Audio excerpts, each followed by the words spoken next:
Sudah aku bilang belum ada.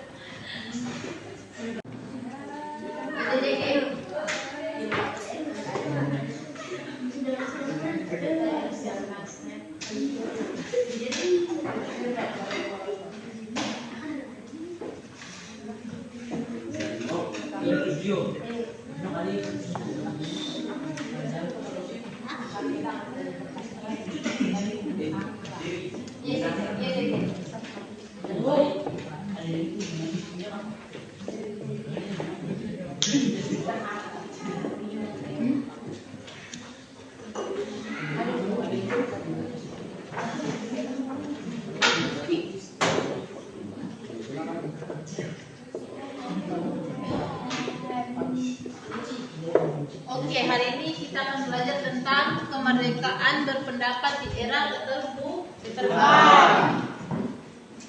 Kemarin kan kita sudah belajar tentang berpendapat, toh? Ya, itu. Ada yang tahu apa itu berpendapat? Memberikan saran atau tanggapan orang lain. Oke, ada yang lain?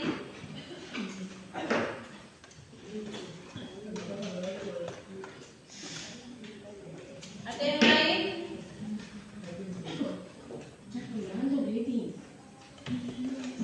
Kemerdekaan menyampaikan pendapat adalah hak bagi setiap warga negara untuk menyampaikan pikiran dengan lisan, tertulis, dan sebagainya secara bebas dan bertanggung jawab. Jadi kemerdekaan berpendapat itu kita berhak menyampaikan pikiran dengan lisan, tertulis, dengan bertanggung jawab.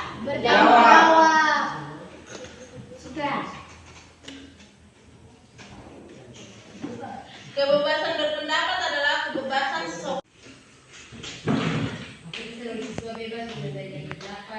contohnya seperti apa?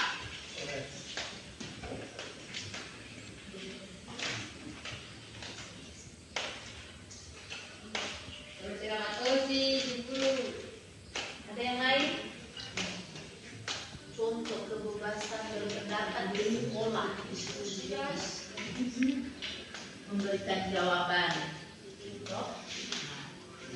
Contohnya memilih ketua OSIS, kan kita punya hak untuk memilih. Contoh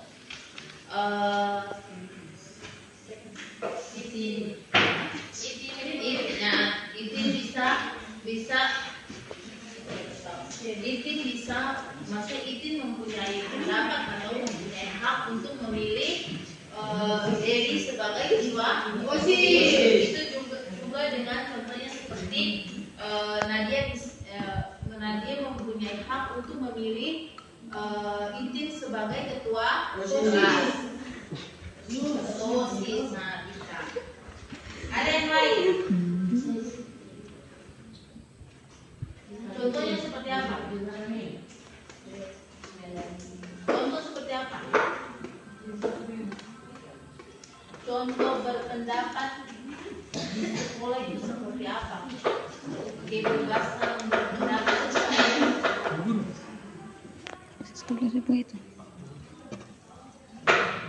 Hah? Jawab. Kalau saya tahu tutup mulut, toh. Ada yang lain?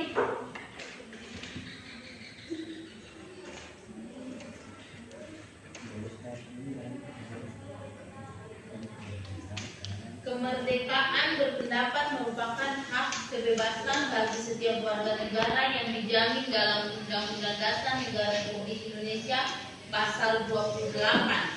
Kita di Indonesia ini kita punya kemerdekaan berpendapat. Jadi kita punya hak untuk berpendapat, mau di pemerintahan, mau di sekolah, mau di rumah pun kita punya hak untuk berpendapat. Contohnya seperti apa kalau di rumah? Contoh berpendapat itu seperti apa di dalam rumah, di keluarga?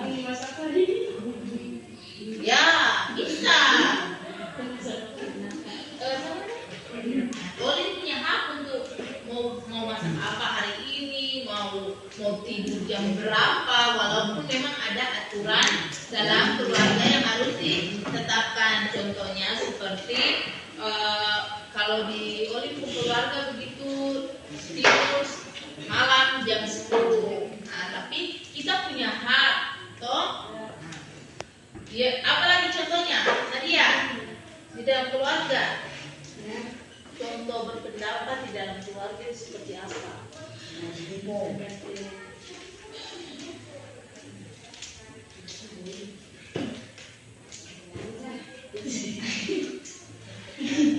Seperti apa? Ada yang lain? Ini siapa namanya?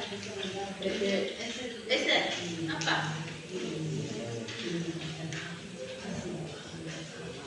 Uang.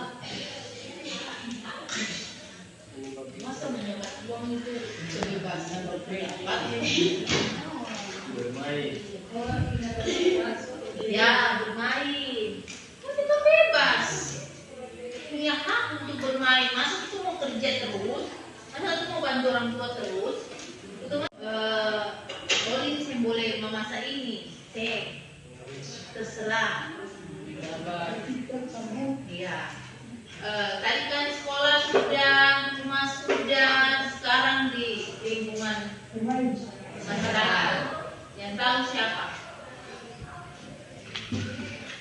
Yang berada. Ya.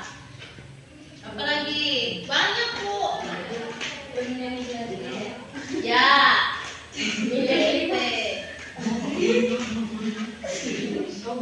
Ada nggak yang di Dimas Ibu? Oh, pemilihan Dimas. Oke. Lagi pemilihan badan-badan pengurus gereja atau untuk apa? Melakukan rapat. Betul kan punya hak untuk berpendapat.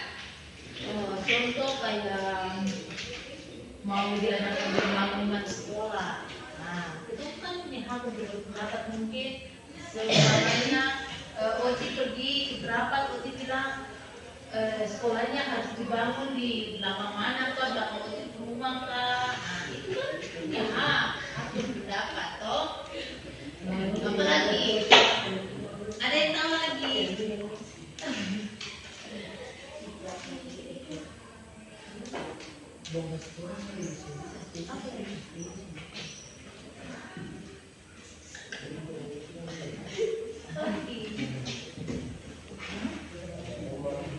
Kalau di bagian pemerintahan, contoh di bagian pemerintahan,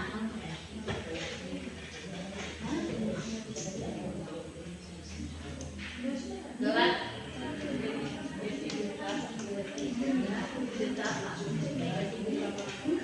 kalau di pemerintahan seperti apa?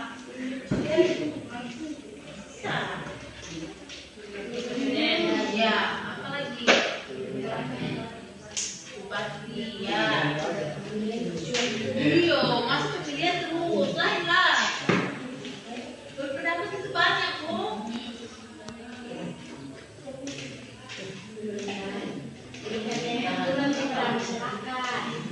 Untuk mengantisipasi kemajuan teknologi, informasi dan komunikasi tersebut, maka masyarakat harus mempunyai pengetahuan literasi digital dan informasi yang memadai. Jadi, ketum punya dengan adanya digital ini kan HP,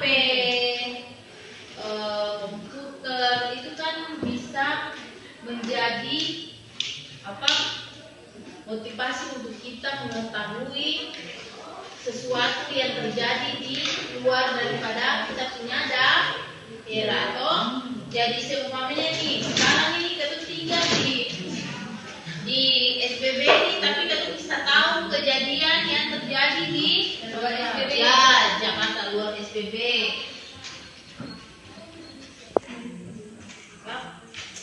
Dalam rangka melaksanakan identitas digital ini diperlukan 4 rangkaian literasi, yaitu digital skill, digital lain.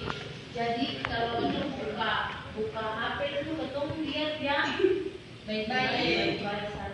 Bukan atau melihat yang tidak baik. Atau ada yang buka HP untuk lihat yang tidak baik? Tidak. Ada. Ada nih baik. Ada. Siapa?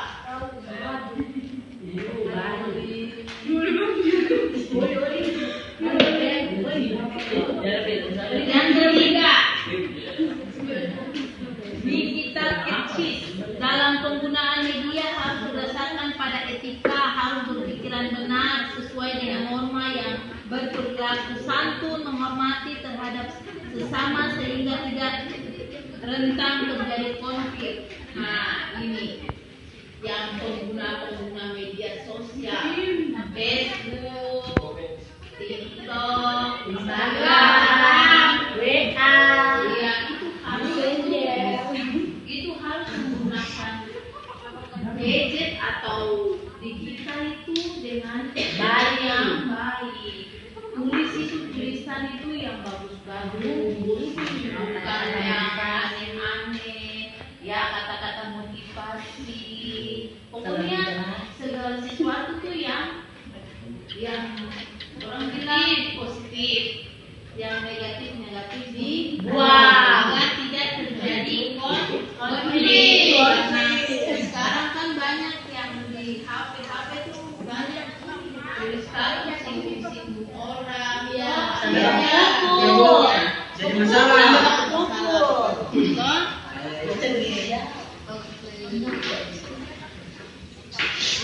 Digital kultur. Penggunaan media harus berlandaskan pada budaya yang berdasarkan pada nilai-nilai Pancasila. Kalau menyampaikan pendapat harus religius sesuai dengan nilai-nilai ketuhanan. Tidak menyebarkan ujaran kebencian, tidak memecah belakan kesatuan, tidak secara narkis dan harus adil dalam pemberitaan, tidak boleh mengutamakan satu golongan dengan merendahkan golongan yang lain. Jadi di media sosial itu yang mencemarkan nama baik orang, agama orang lain. Walaupun maksudnya kan di Indonesia kan banyak agamanya toh, jadi biar kita Kristen itu rasa itu agama itu baik, tapi jangan kita mencela agama lain. Jadi kita harus menunjukkan bahwa kita sebagai warga yang mempunyai agama itu harus berpikir yang baik, kok positif, religius. Toh jangan itu sedikit menghujat kebencian.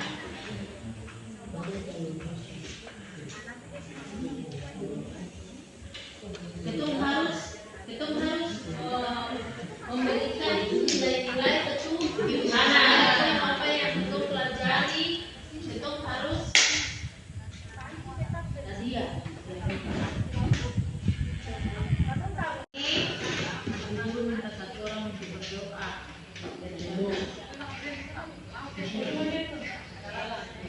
Ini saja dia. Iya.